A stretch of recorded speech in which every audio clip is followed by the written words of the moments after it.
Hello students, कैसे हैं आप लोग। मैं डॉक्टर डॉली और आप सबका स्वागत करती हूँ CL मौर्य साइंस गुरुकुल में।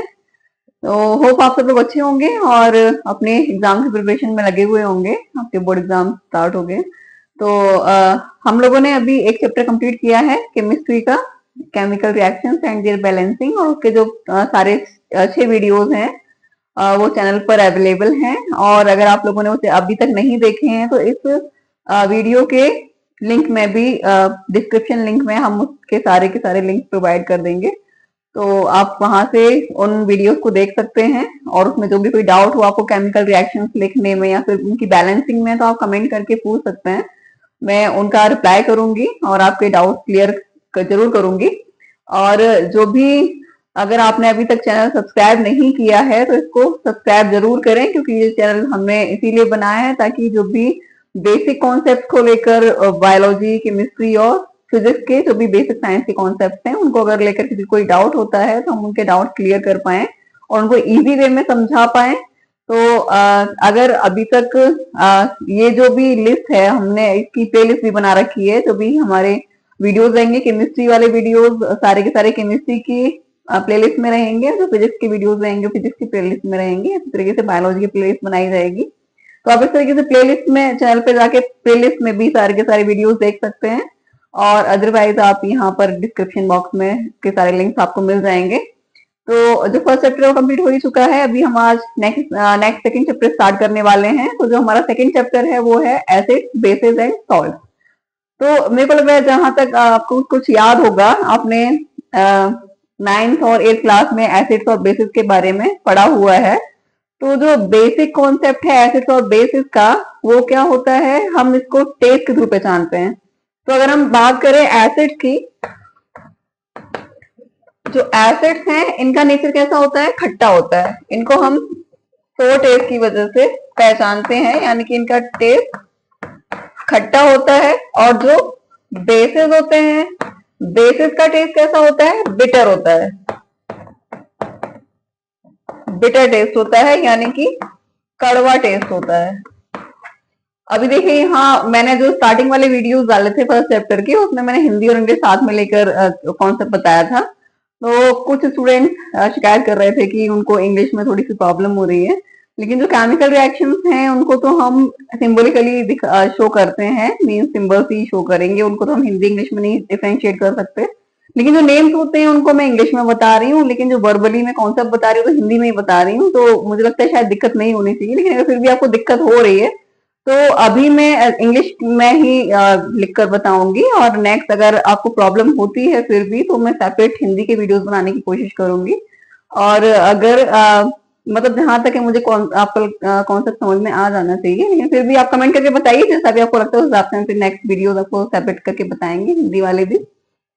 तो देखिए जो एसिड्स और बेसिस को हम आइडेंटिफाई कर सकते हैं कि टेस्ट के बेसिस पे, कि जो भी एसिड्स हैं वो खट्टे टेस्ट वाले होते हैं और जो भी बेसिस है वो कड़वे टेस्ट वाले होते हैं। जिस तरीके से हम एग्जांपल देख सकते हैं, जैसे नींबू है, नींबू खट्टा होता है तो एसिडिक नेचर है उसका, उसके जूस का। इसी तरीके से जो करेला होता है, करेला कैसा होता है, कड़वा होता है, तो हम कह सकते हैं कि उसका बेसिक नेचर है। अब हम ये तो हमारे खाने पीने वाली चीज हो गई, जिसको हम टेस्ट करके पहचान सकते हैं। लेकिन हम केमिकल्स को तो टेस्ट नहीं कर सकते। तो हम केमिकल्स के आइडेंटिफिकेशन के लिए क्या यूज करेंगे, हमें कुछ तो यूज करना पड़ेगा कि हम पहचान पाए कि जो भी हमारे लैब में केमिकल्स हैं या फिर जिन चीजों को हम नहीं खा के टेस्ट कर सकते, उनको हम कैसे पहचानेंगे कि एसिड्स हैं, बेस। तो इसमें एक जो केमिकल कंपाउंड होता है वो क्या होता है, इंडिकेटर। इंडिकेटर क्या होते हैं, एक केमिकल सब्सटेंसेस होते हैं जो कि हमें आइडेंटिफाई करने में हेल्प करते हैं कि कोई केमिकल कंपाउंड एसिड है या फिर बेस है, विदाउट टेस्टिंग। हम उनको टेस्ट किए बिना भी बता सकते हैं, उनके कलर के बेसिस पे, कलर चेंज के बेसिस पे, या फिर उनकी स्मेल चेंज के बेसिस पे हम बता सकते हैं। जो इंडिकेटर होता है, ये इंडिकेटर कई टाइप के होते हैं, जैसे कि नेचुरल इंडिकेटर्स होते हैं कुछ ऑल्फैक्टरी इंडिकेटर्स होते हैं, कुछ केमिकल इंडिकेटर्स होते हैं। अगर हम बात करें सिंपली जो लैब में यूज किया जाता है इंडिकेटर, वो क्या होता है, पीएच पेपर होता है।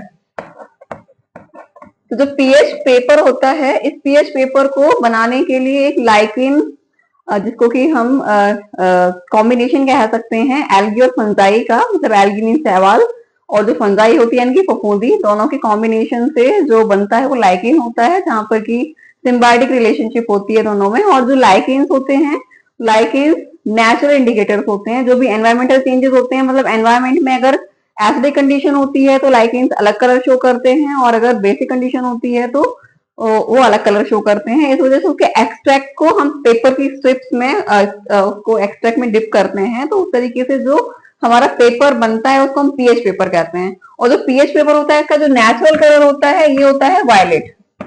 जो इसका नेचुरल कलर होगा ये होता है वायलेट।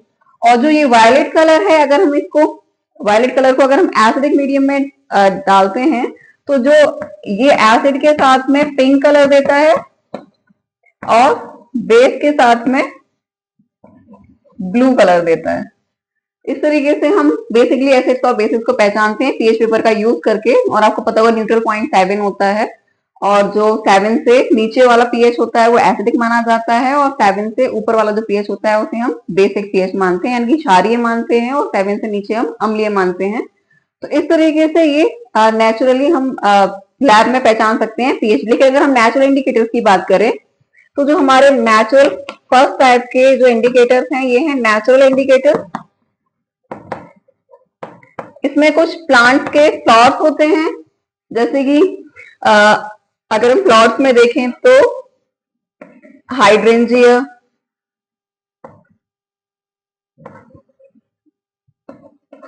पिटूनिया, ये है फ्लावर्स। इसके साथ साथ एक और फ्लावर है जिसको कि हम बोलते हैं जेरेनियम। ये इनके सारे जो फ्लावर्स होते हैं वो इंडिकेटर्स होते हैं। तो जो फ्लावर्स होते हैं, आपको पता होगा कि जो भी हम प्लांट्स उगाते हैं सॉइल में, तो वहाँ सॉइल का जो नेचर होता है उसका जो पीएच होता है अगर वो एसिडिक है तो यहाँ ये जो फ्लावर्स हैं हाइड्रेंजिया, पिटूनिया और जेरेनियम के, ये अगर अम्लीय सॉइल है, अगर एसिडिक सॉइल है, तो वहां पर इनका कलर कैसा होता है? पिंक, रेड पिंक और पर्पल, ये सारे शेड्स लिए हुए होता है। लेकिन अगर हम इसको ही बेसिक मीडियम में उगाते हैं, यानी कि जिस सॉइल का पीएच अगर बेसिक हो, तो इनका कलर वायलेट, ब्लू, ग्रीन तक हो सकता है। मीन्स जो सॉइल का पीएच है वो इसके कलर को अफेक्ट करता है, और इसका कलर सॉइल के पीएच पे डिपेंड करता है। इस तरीके से ये इसके जो फ्लावर्स हैं, फ्लावर्स का कलर नेचुरल इंडिकेटर का काम करता है। ऐसे हम कुछ और नेचुरल इंडिकेटर्स के बारे में, जैसे अगर हम बात करें तो क्या होता है, जो हमारी किचन में हल्दी होती है, टर्मरिक, और साथ में एक जो हमारी जो कैबेज होती है वायलेट वाली, जो पर्पल वाली कैबेज होती है, अगर हम इसके पत्तियों के एक्सट्रैक्ट्स को यूज करें तो ये भी क्या होते हैं, दोनों नेचुरल इंडिकेटर होते हैं। आपने देखा होगा कि अगर हम कभी कपड़े पर हमारे हल्दी सब्जी गिर जाती है या फिर हल्दी का दाग लग जाता है और हम उस पर साबुन लगाते हैं या फिर डिटर्जेंट में डालते हैं तो वो रेड कलर देता है। इसका मतलब ये हुआ जो हमारा डिटर्जेंट है उसके साथ में उसका कलर, और हमें पता है जो डिटर्जेंट या सोप है वो हमारा क्या होता है, एल्कलाइन होता है नेचर में, यानी कि बेस की तरह एक्ट करता है। तो इसका मतलब है जो हल्दी है वो बेस, अगर पानी में हम डिजोल्व करते हैं, उसको घोलते हैं, तो वो येलो ही रहती है। पानी हमारा न्यूट्रल होता है, यानी कि न्यूट्रल पीएच में उसका कलर और एसिडिक पीएच में उसका कलर क्या होता है, येलो होता है। येलो कलर देती है ये एसिड के साथ में, और अगर हम इसको बेस के साथ में देखें तो ये रेड कलर देती है बेस के साथ। इस तरीके से जो कैबेज लीव्स हैं इनका कलर भी चेंज होता है एसिडिक और बेसिक मीडियम में, तो हम ये वायलेट और रेड कलर देती है। तो इस तरीके से इनको हम नेचुरल इंडिकेटर्स को इस तरीके से क्लासिफाई कर सकते हैं। एक होता है हमारा केमिकल इंडिकेटर। तो देखो जो केमिकल इंडिकेटर्स हैं ये जो कि हम लैब में यूज करते हैं, केमिकल्स जो होते हैं ये केमिकल इंडिकेटर्स होते हैं। एक जो फर्स्ट होता है एसिड बेस इंडिकेटर भी कहते हैं हम इनको, एसिड बेस इंडिकेटर।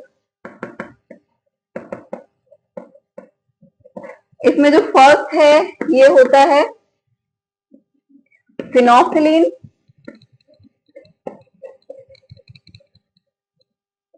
फिनोक्सिलिन इंडिकेटर। इसके साथ साथ सेकंड होता है मिथाइल ऑरेंज, और जो थर्ड होता है ये होता है एलिजारिन येलो। इस तरीके से ये 3 इंडिकेटर्स, मतलब जनरली और भी बहुत सारे इंडिकेटर्स होते हैं, लेकिन मैं 3 के बारे में बता रही हूँ। तो यहाँ जो फिनोक्सिल इंडिकेटर है, ये एसिड और बेस के साथ में डिफरेंट कलर देता है। ये एसिड के साथ में तो कलरलेस होता है, और अगर हम बेस की बात करें तो बेस के साथ में ये पिंक कलर देता है। इसी तरीके से अगर हम मिथाइल ऑरेंज की बात करें तो जो मिथाइल ऑरेंज है, ये एसिड के साथ में रेड कलर देता है, जबकि बेस के साथ में ये येलो कलर देता है। और जो एलिजारिन येलो है, इसका कलर एकदम से मिथाइल ऑरेंज के अपोजिट आता है। मींस एसिड के साथ में ये येलो रहता है और बेस के साथ में ये रेड रहता है। इस तरीके से इंडिकेटर्स का कलर होता है। तो ये आपको समझ में आए होंगे कि ये सब नेचुरल इंडिकेटर्स हैं, जो कि हम फ्लावर्स, प्लांट्स और अपने घर में जो देखते हैं। इसके साथ साथ केमिकल इंडिकेटर, तो कि हम लैब में यूज करते हैं एसिड्स और बेसिस को आइडेंटिफाई करने के लिए। इसके अलावा कुछ ऑल फैक्ट्री इंडिकेटर्स भी होते हैं। जो हमारा थर्ड टाइप है वो क्या है? All factory indicator. देखिए, ऑल फैक्ट्री इंडिकेटर मतलब जो हमें स्मेल से यानी कि खुशबू से पहचान में आए कि मतलब इनकी खुशबू चेंज हो रही हो एसिड और बेसिस के साथ में। तो यहाँ पर भी 3 आपकी बुक में एग्जांपल्स दिए हुए हैं। जैसे कि एक अनियन है। अनियन आपको पता है बहुत तेज स्मेल होती है उसकी। सेकंड है वनीला एक्सट्रैक्ट।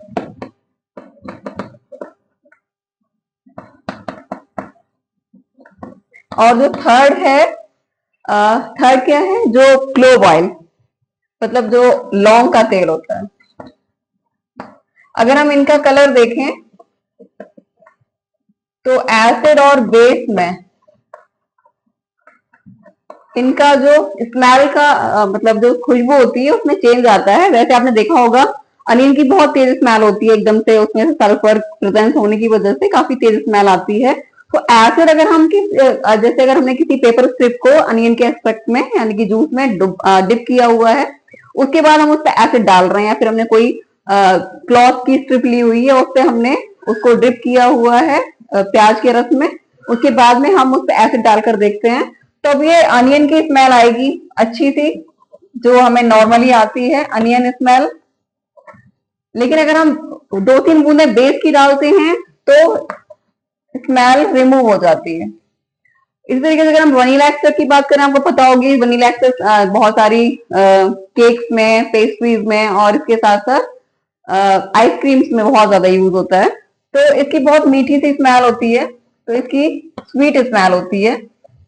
तो जो एक्चुअल स्मेल है इसकी, वो एसिड में तो हमें पता चलती है, लेकिन जब भी इस पर बेस का यूज किया जाता है तो वो रिमूव हो जाती है, हमें स्मेल नहीं आती वनीला की। इस तरीके से जो क्लोव ऑयल है, मीन्स जो लौंग का तेल होता है, उसमें बहुत ही तेज सी तीखी सी स्मेल आती है, स्पाइसी। इसकी जो स्मेल होती है वो स्पाइस लाइक होती है,